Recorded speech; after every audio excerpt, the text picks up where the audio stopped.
Budget দেখুন, বাজেটে সরকার সরকারি কর্মচারীদের একটা যে দীর্ঘদিনের বঞ্চনার ডিএ 20% ইনক্রিজ করেছে, কিন্তু সমকাজের সমবেতনের যেটা পর্যায়ে আছে সেক্ষেত্রে কিন্তু আর যারা কন্ট্রাকচুয়াল সরকারি কর্মচারী যারা ছিলেন, যারা কন্ট্রাক্টে ছিলেন, সরকারি কাজ করতেন, তাদের সেভাবে দিশা দেখাতে পারে। কিন্তু এই সরকার যখন বিরোধী দলে আসলে ছিল, তারা বলেছিলেন ক্ষমতায় আসলে কেন্দ্রীয় সমহারে ডিএর ব্যবস্থা করা হবে, সেটা দিয়ে আজকে ব্যর্থ। শুধু তাই নয়, সিভিক ভলেন্টিয়ার থেকে শুরু করে আশাকর্মী যারা আছে তাদের কিছু হয়তো সাম্মানিক বাড়ালেও আমরা যদি আশাকর্মীদের বিভিন্ন রাজ্যে দেখি, তাদের ক্ষেত্রে যে যারা যে সাম্মানিক পায়, আমাদের রাজ্যে সেই অর্থ পায় না। এবং সিভিক ভলেন্টিয়াররা কোনো অংশে একটা কনস্টেবলের থেকে কম কাজ করে না, তাদের যে সাম্মানিক বাড়ানো হচ্ছে সেটা আমাদের কাছে কম হচ্ছে। দীঘায় যখন জগন্নাথ মন্দির বা জগন্নাথ ধাম বা নিউ টাউনে বিগত সরকার যে দুর্গাঙ্গন করার পরিকল্পনা নিচ্ছিল, বর্তমান যারা শাসকে আছে তারা তখন বিরোধীরা আসনে ছিল, তখন তারা বলেছিল যে রাষ্ট্রীয় টাকা বা জনগণের ট্যাক্সের টাকা থেকে এই ধরনের ধর্মকর্ম কাজ করা যায় না। আর আমরা দেখছি এই বাজেটে বিভিন্ন ধর্মস্থানের সংস্কার থেকে শুরু করে বিভিন্ন প্রজেক্ট হচ্ছে, ঘুরে ফিরে সেই মানে জাস্ট মানুষই এক তো শুধু ড্রেসটা চেঞ্জ করা হচ্ছে না দেখতে পাচ্ছি। যে বিষয়টা লক্ষ্য রাখছি, অনেক প্রতিশ্রুতি দিয়েছে এখানে, ব্লু ইকোনমির কথা বলেছে, সুনীল অর্থনীতির কথা বলেছে, অর্থচাষীদের কথা বলেছে, কিন্তু বাস্তবিক অর্থে এটা কতটা রূপ পাবে সেটা এখন কোনো দ্বিধাদ্বন্দ্বের মধ্যে আছে। কারণ আমরা দেখেছি অলরেডি সমতলে যেভাবে দু একটা শিল্পপতি গোষ্ঠী কন্ট্রোল করছে, এই ব্লু অর্থনীতির কথা চাপিয়ে সুনীল অর্থনীতির কথা বলে এবারে কি জলটাকেও দখল নেবে, সেই দুটো একটা কোম্পানিকে বরাদ দিয়ে সবটাই কন্ট্রোল নেবে না। আর ম্যাক্সিমাম জায়গা দেখলাম পিপিপি মডেলের কথা বলা হচ্ছে, শুনতে খুবই ভালো লাগে, পাবলিকের উপরে পাবলিক এখানে ইনভলভ হচ্ছে, কিন্তু এখানে সেই ধরনের পলিসি আমি দেখতে পাই না, যেটা আমাদের পাড়ার যিনি মাসে ৬,০০০ টাকা ইনকাম করতে তার অনেকটা কষ্টকর হয়ে ওঠে, সেও এই সরকারি পিপিপি মডেলের যে অংশগ্রহণ করতে পারুক, এ ধরনের মডেল নাই। পিপিপি বললেও সেই নির্দিষ্ট কয়েকটা শিল্পপতি গোষ্ঠীদের জন্য হয়তো মানে কথা হচ্ছে, অনেক এখানে প্রতিশ্রুতি হচ্ছে। সর্বোপরি যেটা আমি আগে থেকে উপলব্ধি করেছিলাম সারা দেশের পরিস্থিতি দেখে, সংখ্যালঘুদের ক্ষেত্রে যে বরাদ্দ ছিল সেটাকে কাট করা হচ্ছে, প্রায় ৩,০০০ কোটি টাকা কাট করা হয়েছে।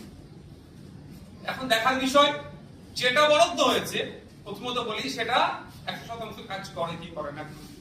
দ্বিতীয় কথা হচ্ছে, সংখ্যালঘুদের ক্ষেত্রে বা মাইনরিটি ডিপার্টমেন্টে শুধু মুসলিমদের জন্য নয়, আরো যে সংখ্যালঘু সম্প্রদায়ের মানুষজন আছে তাদের সাথেও কিন্তু এই বঞ্চনা করা হচ্ছে।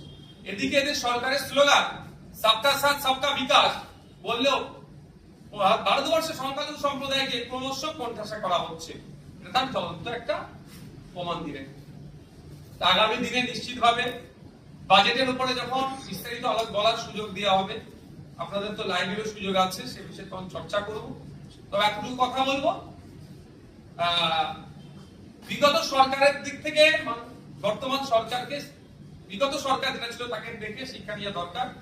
ক্ষমতার দম্ভ দেখালে পরাজয় নিশ্চিত হবে, শুধু তাই নয়, পরাজয়ের পরে যে বিপর্যয় নেমে আসবে সেটা কিভাবে সহ্য করবে সেটা তাকে শিক্ষা নেওয়া দরকার।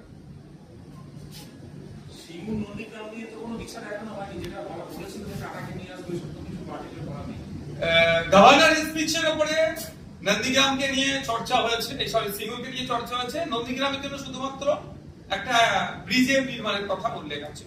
দেখুন, বিজেপির মুখ থেকে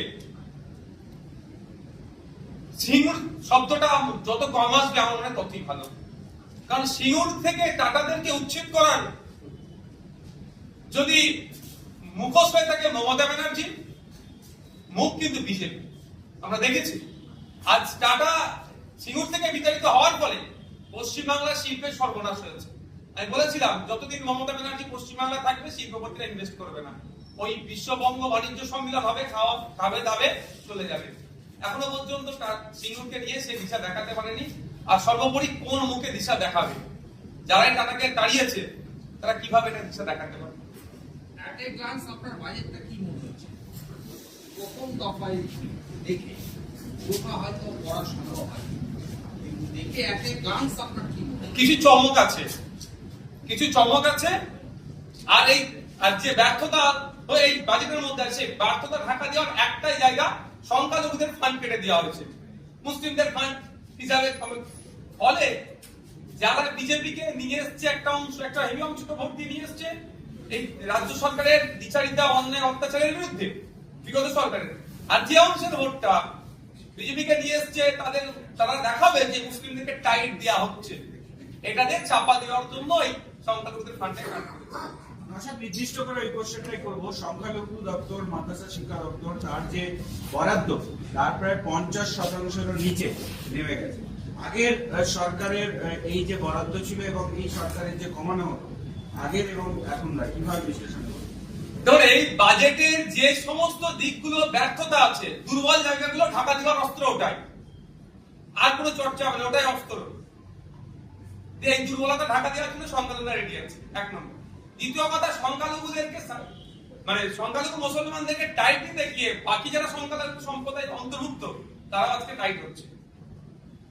তৃতীয়ত, যে বাজেটটা আজকে রেখেছে একটু আমি চরম বিরোধিতা করছি, কারণ প্রত্যেকটা ডিপার্টমেন্টের বাজেট বাড়লো, সংখ্যালঘু ডিপার্টমেন্টের বাজেট কমে গেল, এটা আমি চরম বিরোধিতা করছি এবং এটা নিয়ে বিবেচনা করা হয় সেটাও আমি চর্চা করব।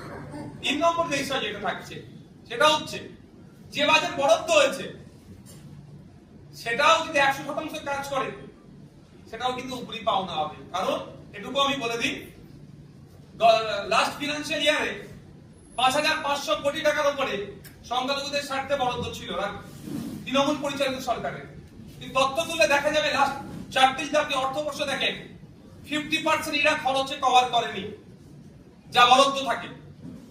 শুধু তাই নয়, 20% মুসলিম যে ব্লকে বসবাস করে সেই ব্লকগুলোকে অ্যাজ মুসলিম ব্লক হিসেবে ট্রিট করিয়ে ওখানে স্কুল এডুকেশন সহ আনুষঙ্গিক ডিপার্টমেন্টে এই সংখ্যালঘু বিষয়ক মাদ্রাসা শিক্ষা দপ্তরের টাকাও খরচ করা হতো, অর্থাৎ টাকার ফান্ডের অপব্যবহার হতো।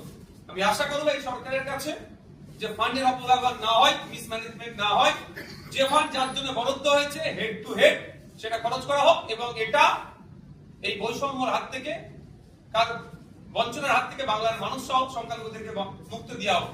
কারণ গভর্নর স্যার তার স্পিচে বলছে আপনার ধর্মনিরপেক্ষতার চরিত্র বজায় রাখার কথা।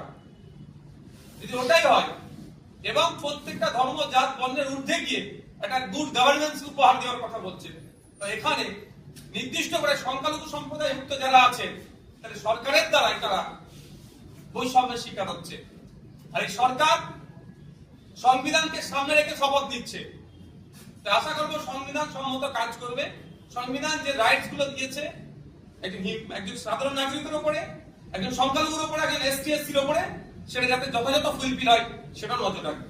বিজেপি বহুবার পরিযায়ী শ্রমিক নিয়ে অনেক সমালোচনা করছে আগের সরকারে, এই বাজেটে কি পরিযায়ী শ্রমিকদের দিয়ে কোনো দিশা দেখানো হয়েছে?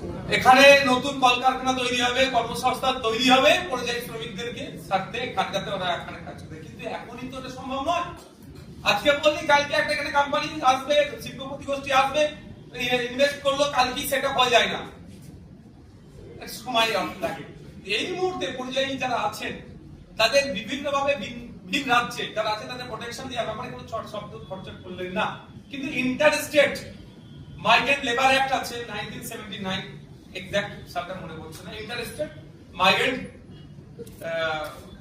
ওয়ার্কম্যান লেবার অ্যাক্ট আছে। সেই অনুযায়ী যে আমার রাজ্য থেকে একজন শ্রমিক ভিন্ন রাজ্যে যাচ্ছে তার সমস্ত রকমের নিরাপত্তা থেকে শুরু করে চুক্তি যেটা সেটা যাতে ফুলফিল করে, ভিন রাজ্যের সাথে কেমন যোগাযোগ থাকবে, ভিন রাজ্য থেকে আমাদের রাজ্যে যদি কেউ কাজ করতে আসে তার ক্ষেত্রে আমরা সেই সিকিউরিটি দেবো, নিরাপত্তা দেবো, সে নিয়ে কিন্তু কোনো চর্চা হলো না। কিন্তু ভোটের সময় সেই সময় ভিন রাজ্য থেকে ভোটারদেরকে নিয়ে আসা, তদারকি করে নিয়ে আসা, তাদের জন্য স্পেশাল ট্রেন অ্যারেঞ্জ করা, সবটা হলো, তারা ভোট দিল, তাদের ভোটের জন্য একটা অংশের ভোটের থেকে সরকার পরিবর্তন হলো, কিন্তু সরকার পরিবর্তন হয়ে যাওয়ার পরে তাদেরকে নিয়ে সে অর্থে আর চর্চাই হলো না। দেখা গেল একটি রাস্তার নাম পরিবর্তন করা বিষয় দেখো, যারা ডাস্টবিনের ইতিহাস না করে বাঁচতে চাইছে তাদের কাছ থেকে এর থেকে বেশি কিছু আর পাওয়া যায় না। হোসেন শহীদ সোহরাওয়ার্দী আর হাসান সোহরাওয়ার্দীর মধ্যে যারা ঠিক না করতে পারে তাদের কাছ থেকে আর বেশি আশা করাটা আমাদের বৃথা। ঠিক যেভাবে ওই 1 লাখের ফ্রিজের মধ্যে নাকি গোমাংস ছিল, পরে টেস্ট করে দেখেছে ল্যাবরেটরিতে ওটা গোমাংস নয়, কিন্তু তাকে তো খুন করে দিল। ঠিক এটাই হলো, এর বাইরে কিছুই নয়। সংখ্যাগরিষ্ঠ যেখানে সংখ্যালঘু সম্প্রদায়ের মানুষ একটু বেশি বসবাস করে, সেই জায়গাটায় নামটা পরিবর্তন করলো, কাকার নাম হলো কি আর চাচার নাম হলো, ব্যাপারটা নয়, পরিবর্তন করে এই যারা উগ্র মানসিকতা নিয়ে চলছে তাদেরকে একটু অক্সিজেন দিল। আর এই সরকারের ব্যর্থতা যত এই 1.5-2 মাসে যেটা হয়েছে সেটাকে ঢাকা দেওয়ার চেষ্টা মাত্র, আর কিছু নয়।